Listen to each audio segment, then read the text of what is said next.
G'day everyone, welcome to Animal Tales with Tim Faulkner. That's me. Today I'm talking cassowaries.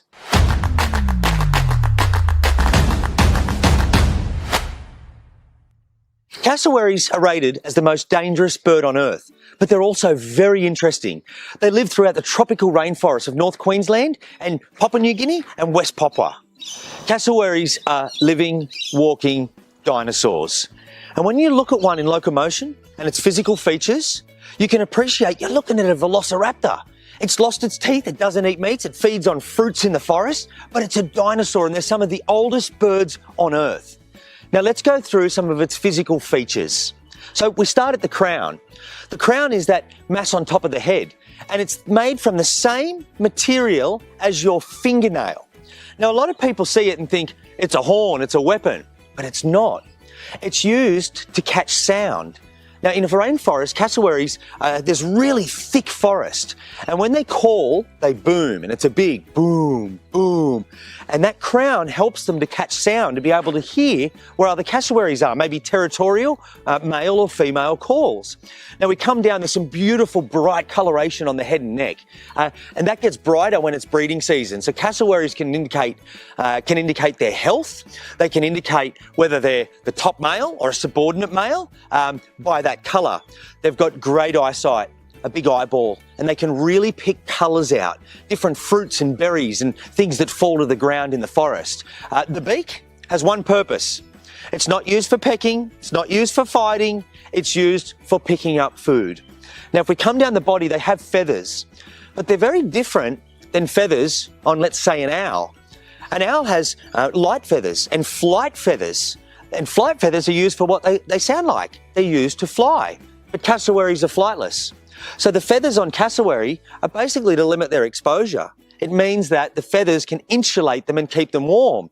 And actually their wings, they've lost their wings. They've got these things called quills that are like the internal part of the feather where their old wings used to be. My favourite part, the legs and feet. Now the legs are hard and scaly, like you'd imagine a dinosaur. They're protected. But the foot has this incisor claw.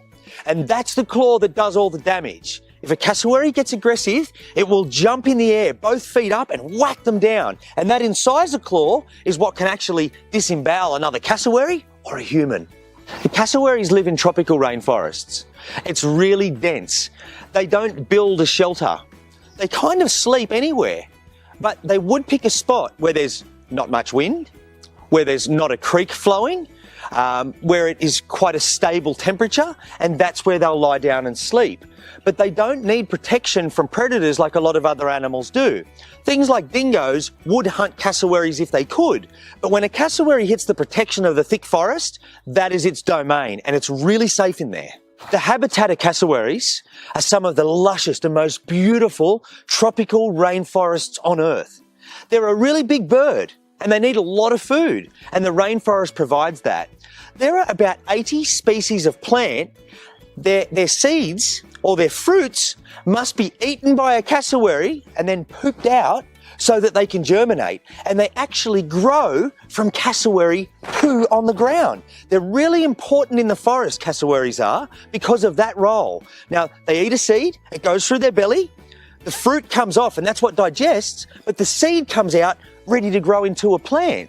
Now in the forest, it's so lush that it's always fruiting and it's always providing fruits. The cassowaries need the right fruits, and they're the ones that fall from the forest canopy.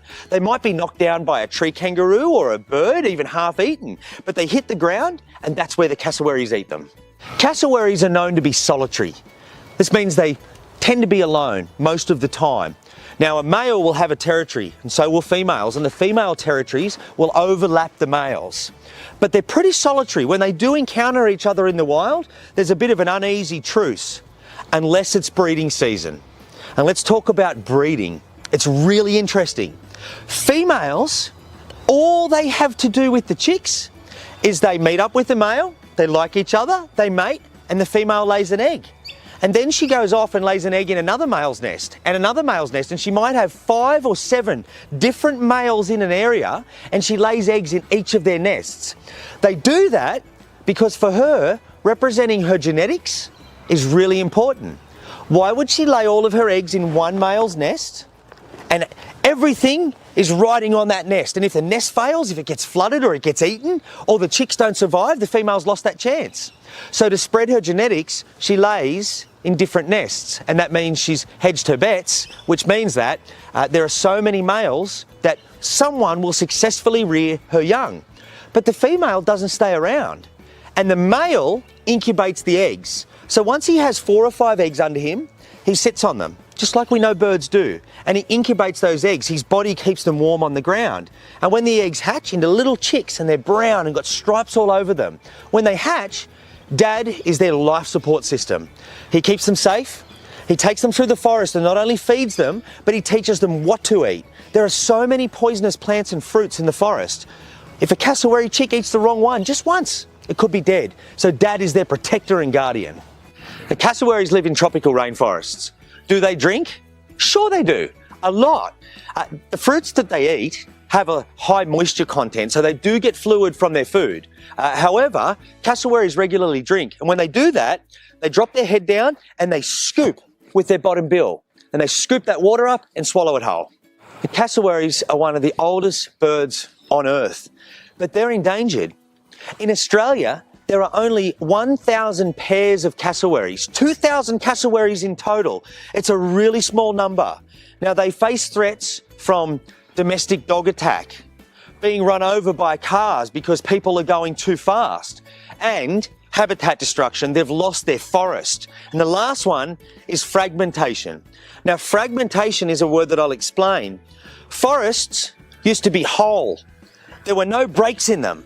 But now we've got roads and suburbs and things that have fragmented the forest. So the forest is stretched out.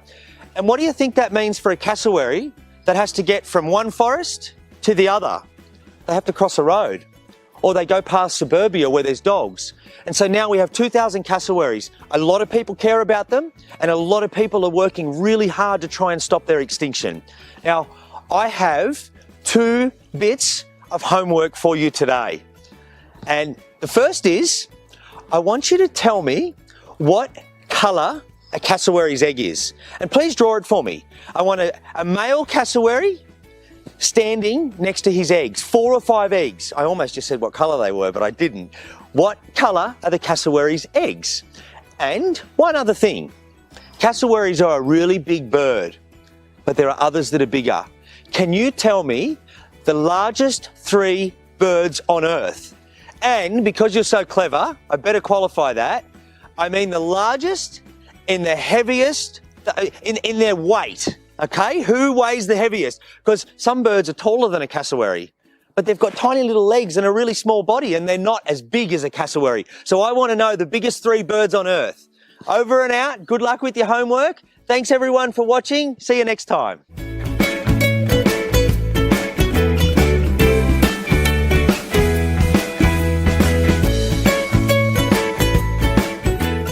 Thanks for watching, everyone. Now, the keepers and I are looking after all of our animals and our families, but we all have a bit of extra time at the moment, like you probably do too. So this is a great distraction for us, and hopefully you. If you like what you've seen or want to show me your homework, just put it into the comments. This is what I do, connecting people with nature, and that can't stop. I'll see you next time.